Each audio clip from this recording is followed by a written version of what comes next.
Iikutin ko yun siya para makita nyo. Ayan, umuulan pa niyan, kaya basang-basa po kami habang pupunta kami sa vulcanizing. Ay wala naman kaming choice kung hindi. Ayan, napakita ko sa inyo guys kung anong pako ha. Ayan, ayan siya.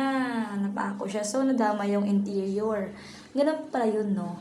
Pag kahit okay lang pala kahit matusok ng matusok yung gulong, kumbaga protection lang yung gulong sa interior. Ganun pala yun. First time ko kasing makakita na may ginagawang ganyan. Hindi ko alam ko lang ginagawa talaga yan, pero hindi ko alam kung paano gawin. Ayan. Ayan pala siya guys. Pinapainitan pala siya. Una, nililinisan mo na siya, tapos hahanapin niya yung butas. Pag nahanap na yung butas is, may nilalagay sila na parang umuusok or parang kinikis-kis nila. Tapos di ko lang siya na-videohan. Dito ko na kasi naisip. Ayan, check niya kung umuusok or mainit pa. Nilalagay niya ng water. As you can see, nilalagay niya ng water. Para ayan, uusok yun guys. Diba? Naglagay siya na ng maliit na parang goma. Tapos nilalagay niya sa butas para dumikit or mag-flatten. Para, ayan. Tinatanggal niya rin yung, yung gulong mismo. Mahirap pala yung gawin guys, no? Kasi, kailangan mo tanggalin lahat. Pero ang bigat guys, grabe. Ako nagbibit niya, no? Pinakit ko sa motor. Grabe yung bigat pala niyan. Tapos sabi ko, muntik na ako madapa dahil dyan. Ayan, tinatanggal niya yung natusok na pako. Ayan. And then, steady ulit siya dyan. And after that is, i-check niya ulit yung And then, may dumating na customer. I-check daw yung Ayan, check niya ulit kung umuusok pa. Ayan. So, may dumating na customer. Chine-check yung gulong kasi ang gulong niya is pudpud na. Tsaka siya, wala siyang interior. Alam niyo yung mga motor na walang interior? Yung pang matagalan na gulong. Yung ganon. Ayan, ayan siya. Yung pahangin sila, sabi nung may-ari ng motor is, butas na yung butas na yung gulong niya. Kasi yung gulong na yan is mga pang NMAX, mga ganon. Yung NMAX daw kasi guys, is walang interior sa loob. So, buong siya, buong pang matagalan siya na, na tire.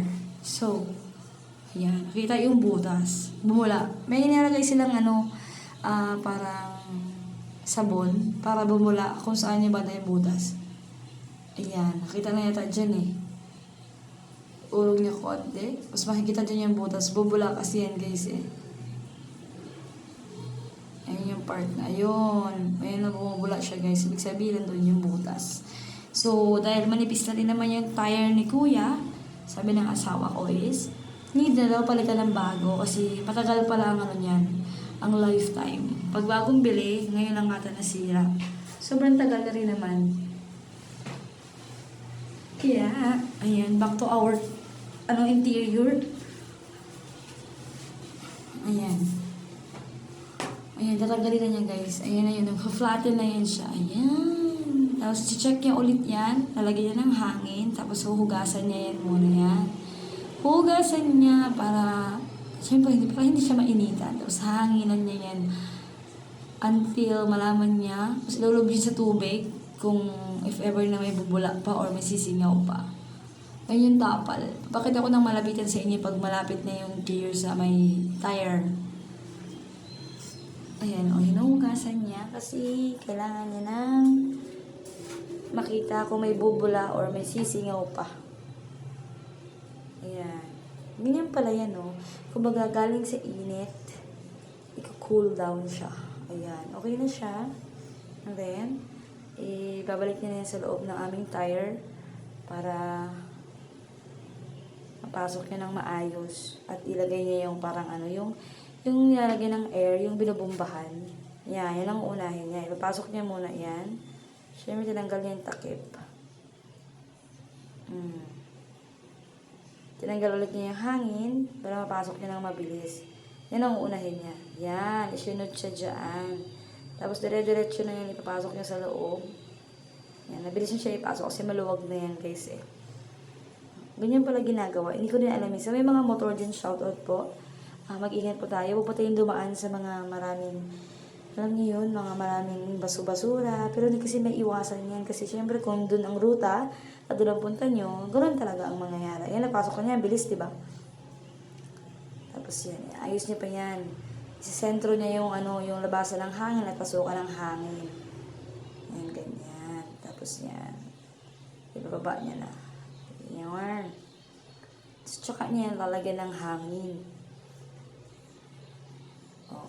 Oh, tinutok-tok niya para kung sakaling may naipit is ayan, ganyan. Ayan, katulad niyan. Sinisure niya kung pumasok na ba talaga. Ayan, okay na siya. Tapos doon niya hahanginan yan, guys. O, check niya kung gagalaw pa. And then, kailangan niya ng air para maayos na. Ang galing, no? Pang matagalan pala yung yan. Tinatakpan niya na yung nilalagyan ng hangin, guys. Tinatakpan ba? Binubuksan pala. Ano ba yan? Tsaka niya nalalagyan ng hangin ulit. Tapos tinan niyo guys ha, tinan niya pa. Ayan. Nagiging normal na siya. So, ayan guys. Sa mga motorista dyan, sa may mga motor, may sasakyan, ingat po kayo palagi. And God bless you all. Thank you for watching. And don't forget to like, share, and subscribe my channel. Thank you. God bless you all.